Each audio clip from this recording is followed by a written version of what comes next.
Welcome. Thank you for joining us as we celebrate Helen Keller's spiritual birthday. My name is Ray Silverman. I am the reviser editor of Helen Keller's spiritual autobiography, Light in My Darkness. I also wrote the introduction to her moving essay, How I Would Help the World. I currently serve as professor of religion and English at Bryn Athyn College of the New Church in Bryn Athyn, Pennsylvania. I have been married to my lovely wife, Star, for 48 years.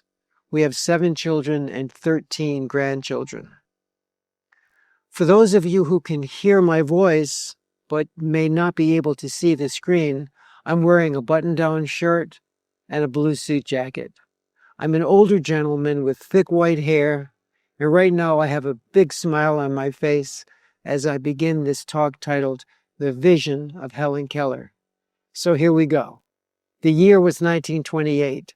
On May 14th of that year, at precisely 4 o'clock in the afternoon, Helen Keller, a woman who had great difficulty speaking and who was both deaf and blind, was about to give an address with the intriguing title, A Vision of Service.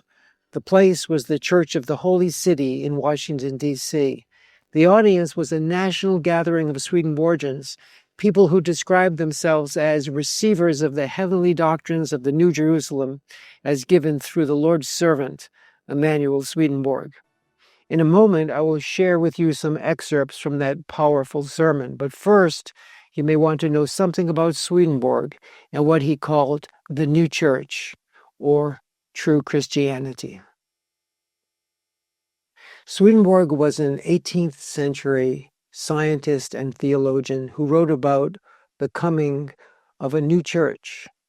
Helen spoke of it as a new and vibrant Christianity. This new Christianity would explain how God himself had come to earth to preach and live the gospel of service. He would indeed save his people from their sins, but not through a pagan sacrifice or a vicarious atonement. Instead, he would save his people through casting out the demons of selfishness and greed, while simultaneously giving humanity the means to do so through the truths contained in the Word of God.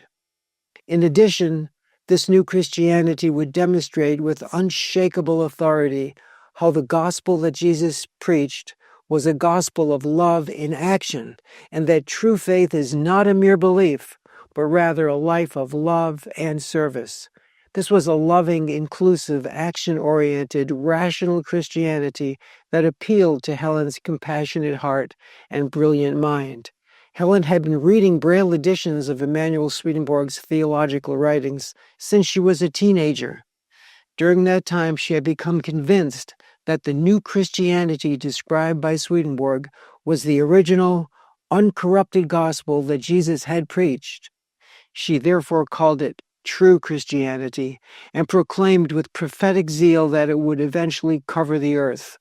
As she puts it, true Christianity will yet inundate the world like the ocean at flood tide. It will overwhelm, submerge, and regenerate mankind.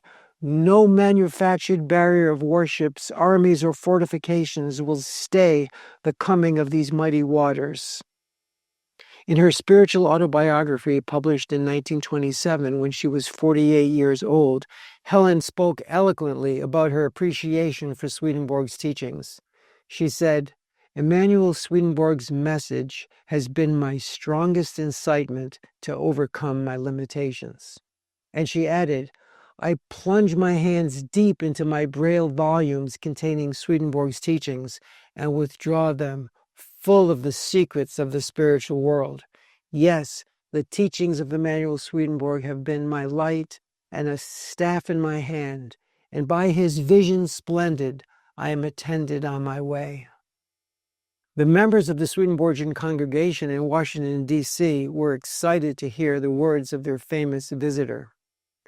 Helen's address, however, unlike most New Church sermons, was not an intellectual discussion about a point of doctrine. Rather, it was a stirring call to action, as was clear from her opening text from the prophet Isaiah, who said, "Awake, awake, put on thy strength, O Zion, Put on thy beautiful garments, O Jerusalem. Shake thyself from the dust. With polite disapproval, Helen courageously commented on the lack of zeal and the withdrawing attitude of Swedenborgians. She said, "We have a precious treasure in the vessel of the new church, and we must be careful not to value the vessel more than the treasure." And she added, with all its abounding humanity, Swedenborg's message does not reach the ears of all sorts and conditions of men. Then, returning to her text from Isaiah, she gave this strong exhortation. If the message does not reach them, it is not due to any narrowness in the Christian ideal which it foreshadows, but to lack of zeal on the part of those who possess it. I want to see the new church put on its beautiful garments and shake itself from the dust of aloofness. Helen was clear. She wanted the members of the new church to be more than receivers, more than consumers. She wanted them to be distributors and teachers. She put it like this: the people are in need of just the message that Swedenborg gave for mankind. Instead of merely listening to that message, we should go out and teach it. In her message, Helen spoke of Jesus as God clothed in flesh. She saw him as a God of infinite and tender mercy, concerned for both the physical and spiritual needs of his children. She spoke about how Jesus walked among his people and showed them how to live together. She spoke about how he endured poverty and persecution, how he healed the sick, how he opened blind eyes, and how he set free those whose minds were held captive to false ideas. And she exhorted the members of the congregation to go and do likewise. Quoting from Swedenborg's book, Divine Love and Wisdom, she said, "The perfection of man is in the love of use." And she added that in useful service, we not only reach our highest potential, but also find our greatest joy. Helen also confronted the reality that people were losing faith in Christianity. Commenting on desperate preachers who resorted to gimmicks and theatrics to retain their dwindling congregations, she said, "We see preacher actors, concerts, movies, bands, and frenzied acrobats in some churches. Still, the exodus continues. The people murmur, and the light of faith grows dimmer in their hearts." What is the cause of this ever-increasing darkness in the tabernacles of God, she asked. And again she found her answer in the theological writings of Emanuel Swedenborg. This time, quoting from the book True Christian Religion, she said, "Where there is no good of life, there is no longer a church. Where people cease to apply their beliefs to practical living, there is no faith." It was at this point that she spoke of the coming of a new Christianity. She said that it would in no way resemble the old. It would be true Christianity in that it would follow the aims laid down for us by God himself as he walked among his people. After concluding her address, Helen was given a bouquet of lilies of the valley, her favorite flower. The presentation was made in recognition of her great service to the church through her book, My Religion. That same book, originally published in 1927, has been continuously in print for nearly 100 years and is now titled Light in My Darkness. It's the one I showed you at the beginning of this talk. Here it is again. Helen would be the first to admit that life was more than just preaching about service. More importantly, it was about living it, and that's what Helen did. In fact, 24 years before giving that address in Washington, D.C., she had already begun her life of public service. After graduating cum laude from Radcliffe College, at that time Radcliffe College was the women's division of Harvard University, Helen went on to become a champion for the disadvantaged. In those days, people with physical handicaps were often kept at home or relegated to institutions where they would live out their lives without any sense of purpose or meaning. But Helen had a larger vision.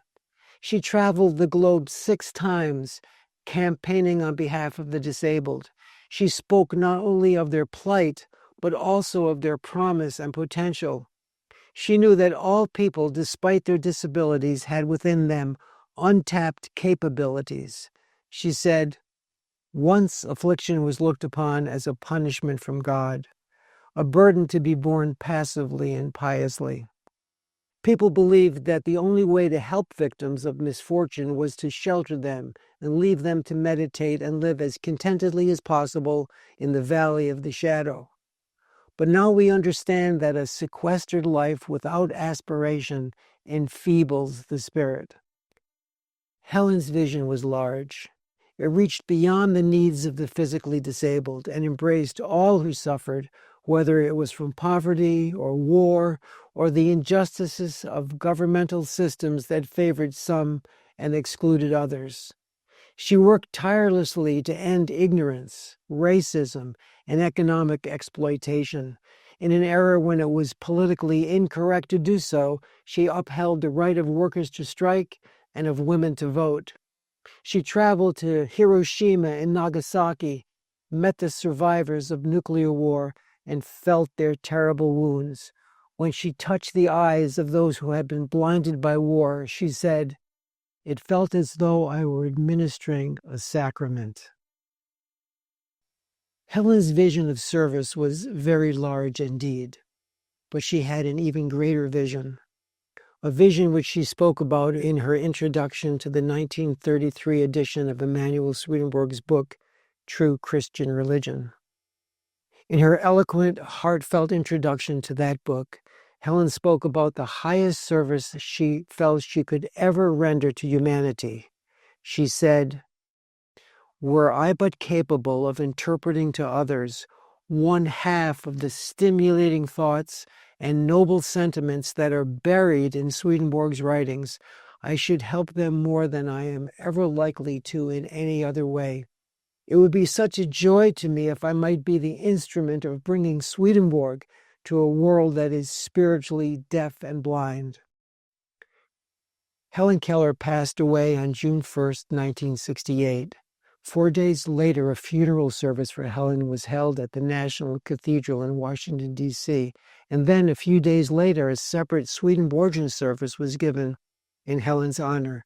At the conclusion of that service, the minister quoted Helen as saying, "I believe that when the eyes within my physical eyes shall open upon the world to come, I shall simply be living consciously in the country of my heart."